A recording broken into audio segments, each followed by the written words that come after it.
અલા ધવલભાઈ રોબો શેનો છે? ભાઈ મને ખબર ન હોય, એ રમેશભાઈ પૂછો, મને કાંઈ ખબર ન હોય. આ રોબો રમેશભાઈ એમ કે રોબો દઈ દેવાનો લઈ દેવાનો. હા શું આવ્યું કિંમતમાં ને આ ક્યાં લગાડો નહીં મને કાંઈ ખબર હોય જ નહીં ભાઈ. રમેશભાઈ બોલો ભાઈ. આપણે બોટાદ જિલ્લાના રાણપુર તાલુકાના ઉમરાળા ગામે નર્સરી ચાલુ કરી છે અને મફતના ભાવે સસ્તા અને સારા રોપડા તમે જોઈ શકો છો. અને આ રોપડો ઓરિજિનલ છે ને પાછો? ઓરિજિનલ ભાઈબંધ ઓરિજિનલ રોપડો છે. પૈસા ઓરિજિનલ ના મળે તો પૈસા પાછા આપો. સુગંધ છે. આ ધવલભાઈ આ શું છે? આવડું કેવું ઝાડ તો ફળ આવી ગયું ભાઈ. હા ભાઈ આને પમ્પલ્સ કહેવાય.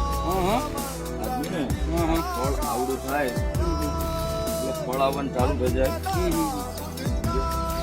આ જે ખટાટુસ થાય અને આને બહુ ઝાઝા બધા ફળો આવે અને આને કહેવાય ફણસ.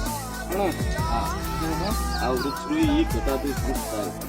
આનો છાંયડો બહુ મસ્ત છાંયડો. તમામ જાતના રોપા મળી રહે અહીંયા તમામ જાતના રોપા મળી રહે. નાળિયેરી છે, આંબા છે, નાના આંબા છે, મોટા આંબા છે. આ બાજુ તમે જુઓ તો લીંબુડી છે, કલમ વાળી લીંબુડી છે. ઓલી બાજુ જુઓ તો સરગવા છે.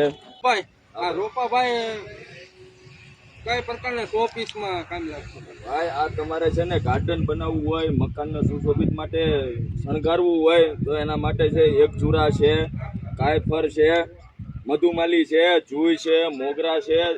હરેક જાતના ફૂલો વાળા શોભિત તમારા ઘરને શણગારવા માટે બધી જ પ્રકારના અહીંયાથી વૃક્ષો મળી રહેશે. અને આની કિંમત ભાઈ? કિંમત ભાઈ 40 રૂપિયા છે, 50 રૂપિયા છે. અલગ અલગ બધાના અલગ અલગ ભાવ છે.